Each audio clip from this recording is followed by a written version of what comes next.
Good afternoon, ladies and gentlemen. I welcome all of you to our bird show, Birds of the Gauntlet. No, this beautiful red bird is not a bird of prey. This is our scarlet macaw. Her name is Scully. Few people realize that in the wild, parrots do eat meat, for they are omnivores just like we are. These meat items come from the usual sources for birds, insects, grubs, and the like. But parrots will occasionally eat carrion, especially marrow carrion. A group of macaws will fly down to the skeleton of a carcass that has been stripped clean by other scavengers, and with their powerful beaks, they break open the bones and eat the marrow inside. One of Scully's favorite treats at home are cooked bones such as pork chop steak and even chicken bones. And she does relish that marrow. She's a silly red bird. Come on. When Christopher Columbus came back from the New World, part of the treasures he brought back were living treasures. Plants, animals, and birds, the scarlet macaw amongst them. Parrots make wonderful pets for the right person as long as you understand what is involved when you bring a pet parrot into your household. For they have some personality traits that I've come to call vices. Because you cannot eliminate these traits, only learn to deal with them. The first thing that parrots do that frustrates a lot of owners is that they scream exceedingly loud at about 110 decibels. They will scream at the minimum. Even the quietest of parrots will scream at dawn and again at dusk. This is how they communicate with the other members of their flock, which happens to be the other members of their household. That works very well in a deep rainforest, but in a one-bedroom apartment, it's not very compatible with your neighbors. Come on, silly red bird. Another thing that parrots do that frustrate owners is they bite extremely hard. This is another form of communication, but it is one of the last resort. Usually parrots are making body language gestures to tell you what they are doing, but they bite for many different reasons. They want you to do something, don't want you to do something, they're excited, they're upset, just all kinds of things. But sometimes macaws, especially scarlet macaws, will bite for their own personal entertainment. They like to hear you say ow. They think it's rather funny. A willful and independent temperament, no desire to please you. They want you to please them. So think about it. You would be bringing into your household a feathered 2-year-old child that happens to have a pair of pliers on the end of their head, and they never outgrow those terrible twos. This is a long-term commitment. Macaws on the average live to be about 60 to 80 years. I was told that Sir Winston Churchill's macaw is still alive, and that particular bird is 102 years of age. The scarlet macaw is an endangered species in their native habitat, and they are currently declining in numbers, which is Central and South America.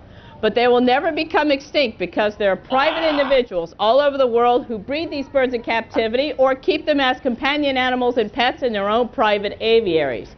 We only hope that there is a wild population for us to enjoy as well. Now, Scully, in a few moments, we're going to be bringing out some really fierce hawks and falcons.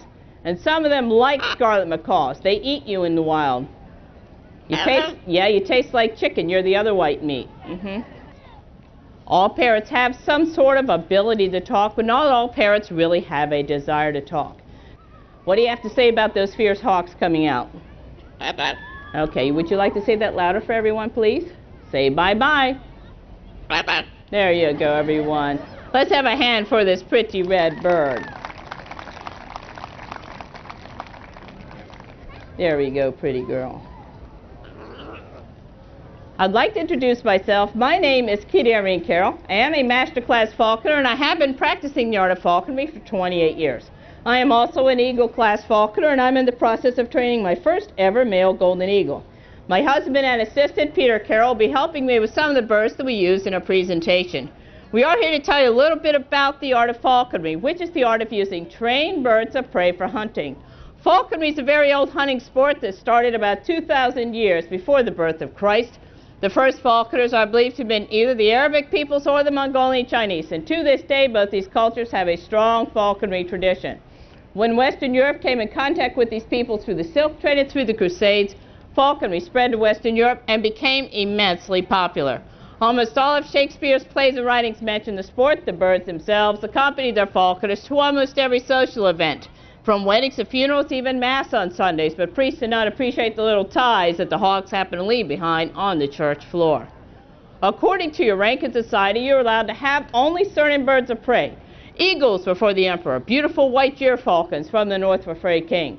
Peregrine falcons were for a duke or an earl, the goshawk for a yeoman, merlins for a lady, sparrowhawk for a priest, and the tiny little kestrel was for the altar water boy. And one time these birds were literally worth a king's ransom.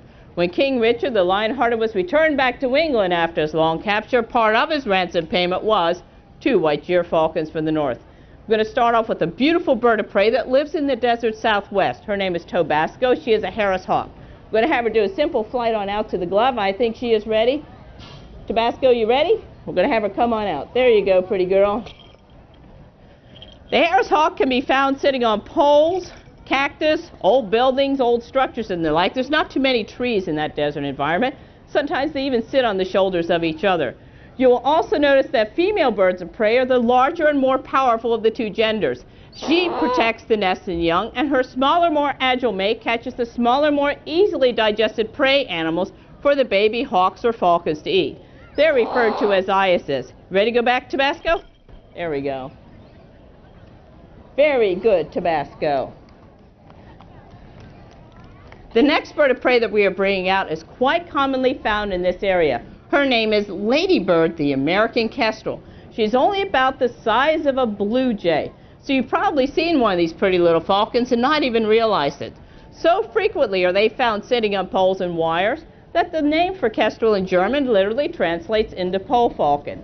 We're going to call our little ladybird to a morsel of food that we've gotten into the habit of calling a mouse. They're one of the few birds of prey that have a color difference between the male and female as well. Our ladybird has brown wings. If she were a male kestrel, she would have slate gray wings.